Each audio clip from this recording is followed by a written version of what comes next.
Ce n'est pas la volonté de Dieu.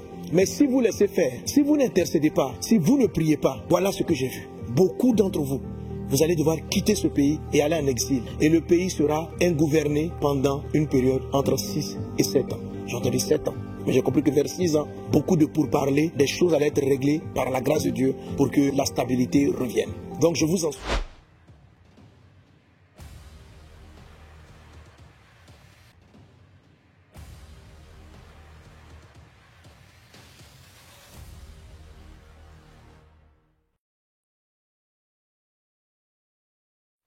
Attention, si vous ne croyez pas à la prophétie, veillez à avoir une crainte respectueuse de Dieu et à porter une grande considération à ses serviteurs qualifiés. L'Éternel vient de révéler de nouvelles prophéties à son serviteur concernant notre nation, la République démocratique du Congo, RDC. Le monde entier sera témoin de votre véritable statut de prophète à travers l'accomplissement de vos prédictions au nom de l'Éternel. Celui qui était l'ange de l'Église appelé pasteur Corneille Nangaa devient un rebelle en agissant contre son propre pays à la quête du pouvoir. Cependant, comment un Dieu d'amour et de compassion peut-il permettre des calamités et des guerres au sein de son peuple? Quelle est la signification spirituelle de la guerre dans l'est de la RDC? C'est ce que nous allons explorer dans un instant. Shalom et bienvenue sur votre plateforme. Il est important de noter que Dieu vient de s'adresser à son serviteur. La situation en République démocratique du Congo ne laissera personne indifférent. Les événements se sont intensifiés du jour au lendemain, suite à la prophétie bouleversante de ce serviteur de Dieu ivoirien, l'apôtre Mohamed Sanogo, concernant cette situation délicate observée en Afrique centrale, précisément à l'est de la RDC. Cette actualité laisse tout le monde sans voix dans un pays reconnu pour ses richesses minières et sa réputation d'hospitalité, souvent béni par de nombreux serviteurs de Dieu. Un pays qui prône la paix plutôt que la haine. Après plus de 12 années durant lesquelles les rebelles ont pris le contrôle de la partie est du pays, notamment la ville de Goma, nous assistons aujourd'hui à une situation alarmante. Cette grande nation est assujettie aux rebelles et vit une humiliation évidente au regard du monde entier. Les soldats rwandais, en collaboration avec ceux du M23, ont envahi la ville de Goma avec l'intention d'atteindre la capitale de la RDC et de renverser son leader, M. Félix-Antoine Tshisekedi. Nous allons continuer la marche de libération jusqu'à Kinshasa. Après avoir pris la ville de Goma, le M23 et ses alliés martèlent leur ambition, s'emparer de la capitale de la République démocratique du Congo. Ce scénario a été précisément révélé par le prophète ivoirien le 31 décembre 2024, avant que ces événements ne se déroulent. Toutefois, cette prophétie n'était pas la seule concernant la République démocratique du Congo. Le prophète congolais, l'humble serviteur de Dieu, le prophète Joël Francis Tatou, avait également évoqué la situation de son pays de manière indirecte, mais peu d'attention lui a été accordée. 2025 sera une des plus difficiles de toutes les années qu'on a connues. Si nous examinons attentivement la dernière révélation de l'apôtre Mohamed Sanogo concernant cette nation, nous pouvons saisir l'ampleur du danger qui découle de cette annonce prophétique. Qu'on est victime de la guerre et qu'on n'agit pas. Et aujourd'hui, la jeunesse est debout pour être en première ligne. On va se mobiliser dans la non-violence. S'il faut des armes, on va le faire pour mettre fin à ce qui se passe. Face à la situation, le président congolais a tenté de se montrer rassurant. Une riposte vigoureuse et coordonnée contre ces terroristes et leurs parrains est en cours. Nos vaillantes forces armées de la République démocratique du Congo sont pleinement mobilisées, prêtes à défendre chaque centimètre de notre territoire. Cet humble serviteur de Dieu a récemment annoncé une nouvelle révélation qui fait froid dans le dos. L'apôtre Mohamed Sanogo, parlant au nom de l'Éternel, a révélé de grandes vérités cachées que Dieu lui a données sur ce beau pays de Patrice Emery Lumumba. Il avertit que la République démocratique du Congo risque de connaître 7 années de malheur et d'instabilité gouvernementale si le pays ne s'humilie pas devant l'Éternel. Cela fait écho à la promesse divine contenue dans 2 Chroniques 7, verset 14. « Si mon peuple, sur qui est invoqué mon nom, s'humilie, prie, cherche ma face et se détourne de ses mauvaises voies, je l'exaucerai du ciel, je lui pardonnerai son péché et je guérirai son pays. » Lors d'une transmission sur sa chaîne YouTube, l'humble serviteur de Dieu l'apôtre Mohamed Sanogo a lancé un appel urgent à tous les Congolais et aux serviteurs de Dieu. Unissons-nous comme un seul homme pour invoquer le nom de l'Éternel.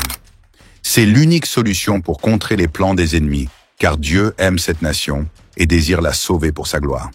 Ensemble, suivons cette nouvelle révélation prophétique qui concerne notre nation. Une fois de plus, je vous interpelle, parce que voilà ce qui va se passer. Dans la prophétie de la traversée, l'Esprit a dit, ils vont attaquer parce que vous avez trouvé de nombreux trésors. La guerre qui est en train d'être livrée, ce n'est pas simplement une affaire d'un pays voisin. Non. C'est des puissants de ce monde, et vous le savez, qui ont décidé de plonger le pays dans le chaos. Vous savez, ne voyez pas des pays. Aujourd'hui, les gens, lorsqu'ils raisonnent, quand on dit les puissants de ce monde, ils voient France, États-Unis. Non. Ce n'est pas des nations. Ce n'est pas la peine de vous en prendre même à des ambassades. Ce sont des personnes, des individus qui sont aussi riches que des États et très puissants, les puissants de ce monde. Donc, ils sont capables de dire à leur gouvernement, voici la ligne qu'on va prendre. Parce que nous, on a tel intérêt dans ce pays. Donc, des puissants veulent se partager le Congo. La crise qui a commencé risque de durer, si vous ne vous levez pas pour la prière, à peu près 7 ans. Pendant 7 ans, le pays sera comme ingouvernable. Des portions avec un gouvernement à Kinshasa, une autre avec des groupes dans différentes régions du Congo. Des grands troubles plus graves que ceux qui sont en train de faire. J'avais dit dans la prophétie que les bras armés qui sont dans l'Est avancent de plus en plus, au point de menacer de très grandes villes et même d'attaquer la capitale. Car déjà plusieurs agents sont déjà dans la ville, sont positionnés dans la ville. il y a déjà des infiltrés. Les mouvements qu'il y a dans la rue en ce moment sont mobilisés par les infiltrés. Et l'objectif, ce n'est pas simplement d'enlever le pouvoir en place, mais c'est de plonger le pays dans le chaos et empêcher qu'il y ait un gouvernement constitué. Parce qu'ils sont conscients que tant qu'il y aura un gouvernement constitué, la population mettra la pression pour dire qu'on arrête de piller notre pays et que les habitants du pays puissent profiter au mieux de la richesse que Dieu leur a donnée. Donc l'objectif de ce plan qui est derrière n'est pas de remplacer un pouvoir. L'objectif est de créer une division multiple dans le pays. Donc pendant que je parle, il y a d'autres groupes armés, il y a M23, mais il y en a d'autres qui sont en train d'être équipés afin de sécuriser des zones. Si le M23 arrive, eux-mêmes ils vont se battre contre eux. Et ils vont être armés pour sécuriser, pour que ces gens qui se font des mineurs là puissent exploiter et ne pas avoir de choses. Donc la confusion va viser Kinshasa pour faire fermer tout ce qui est ministère des mines, en fait tout ce qui est ministère de contrôle. Homme de Dieu, ne laissez pas cela arriver. Le Seigneur a dit dans la parole, ce n'est pas la volonté de Dieu que ce chaos-là arrive.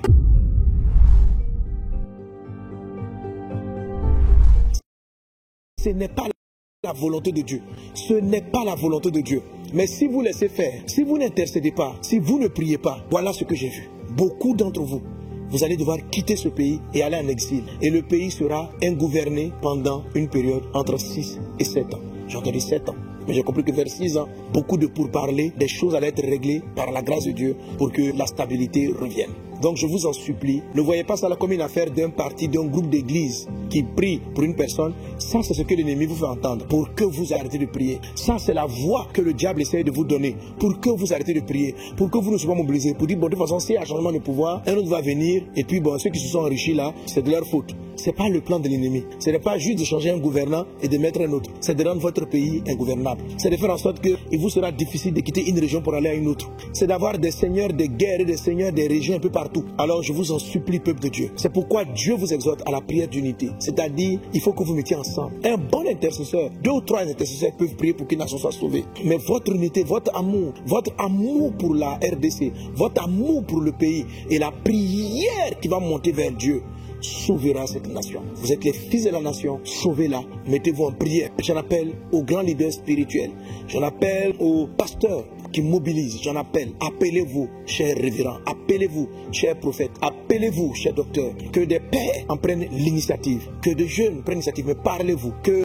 l'orgueil, que les velléités personnelles soient mises de côté pour le pays, pour la nation, car nous sommes le sel de la terre. Vous êtes le sel du Congo. Vous êtes la lumière du Congo. Dans la partie de la prophétie, l'Esprit disait ceci, aucun n'est indispensable à lui seul, n'est indispensable pour le pays à lui seul. Non, aucun.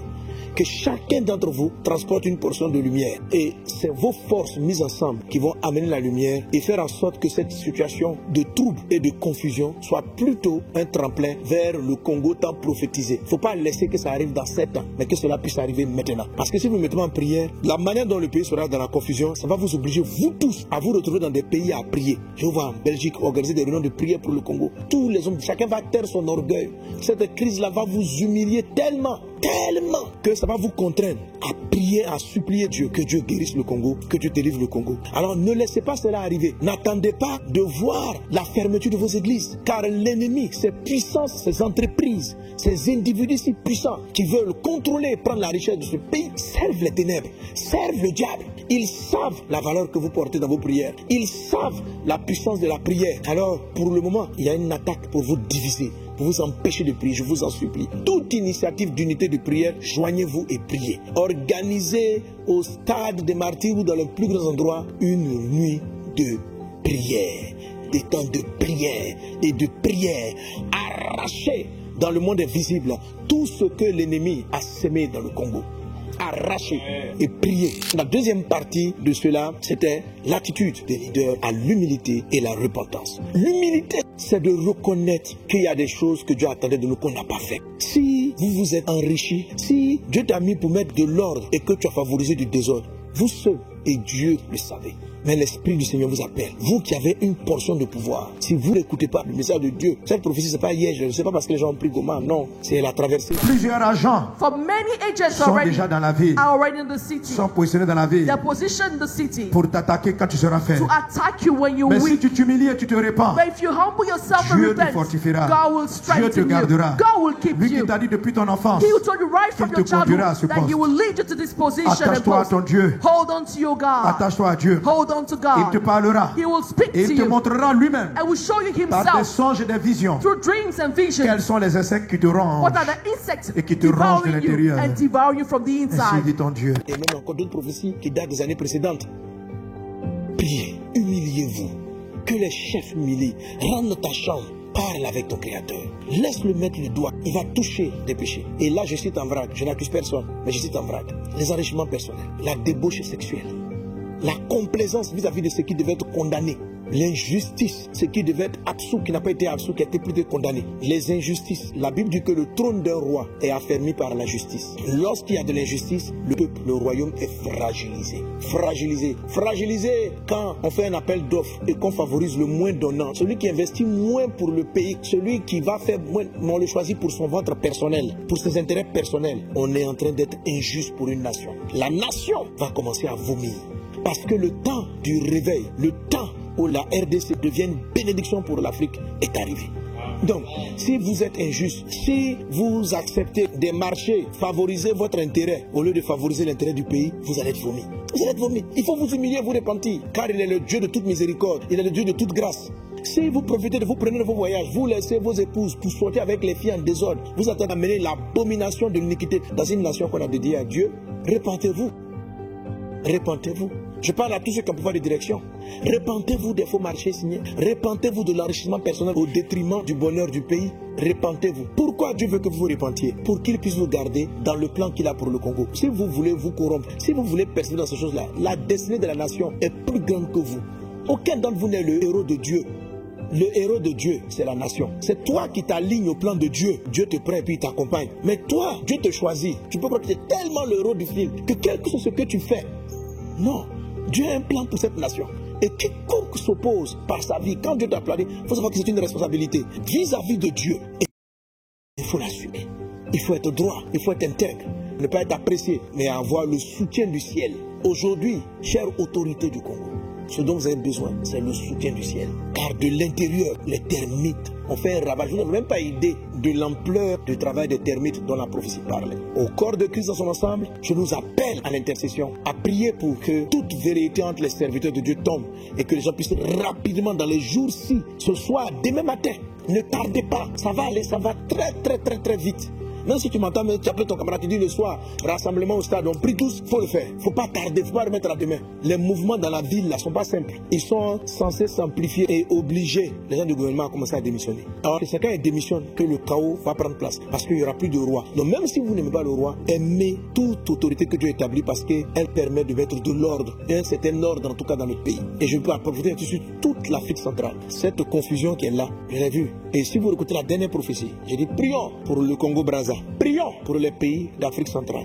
Et je ne dis pas que les autres zones du continent sont épargnées, mais mon cœur est parti là. Il y a d'autres prophéties qu'on a données pour les zones, les arbres tombés, les plantes poussées, il y a beaucoup d'autres choses que Dieu a dites. Mais au temps marqué, nous reviendrons sur ces sujets. Mais pour le moment, peuple de Dieu, vous tous qui êtes connectés, élevons la voix et prions pour une église forte du Congo qui se lève dans la prière comme un seul homme et qui prie pour sa nation. Prions pour les dirigeants et les gouvernants afin qu'un cœur repentant leur soit donné et l'humilité puisse les envahir afin de demander la grâce et la miséricorde de Dieu. Et prions pour la paix sur la RDC. Vos commentaires sur cette actualité permettent d'approfondir la compréhension des faits, d'apporter des perspectives variées et d'engager le débat public.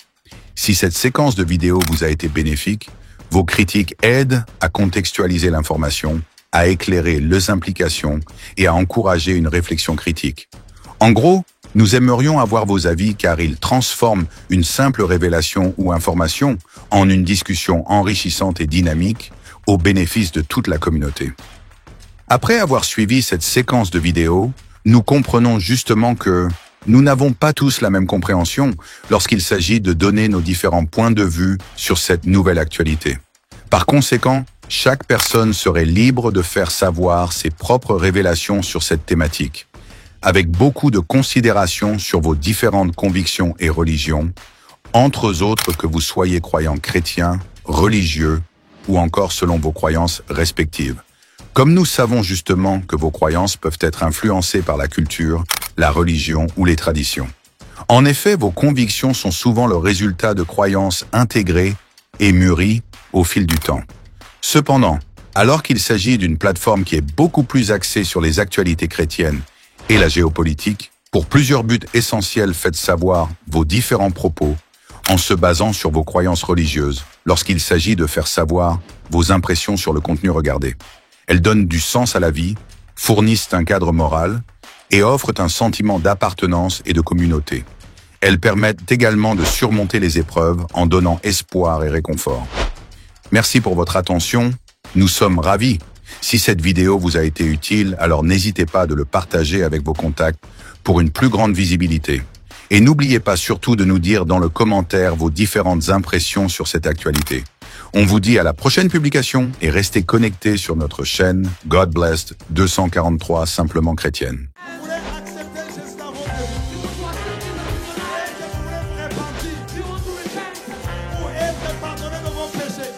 C'est pourquoi, mes amis, vous ne pouvez pas croire dans un prophète qui vient, qui dit que lui, il est le chemin.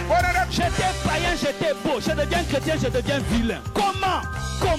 Le silence n'est pas un vide, c'est un puissant langage de celui qui sait ce qu'il fait. C'est le langage du mature.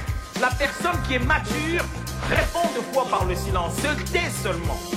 Si le ciel qui est réconcilié avec la terre par la croix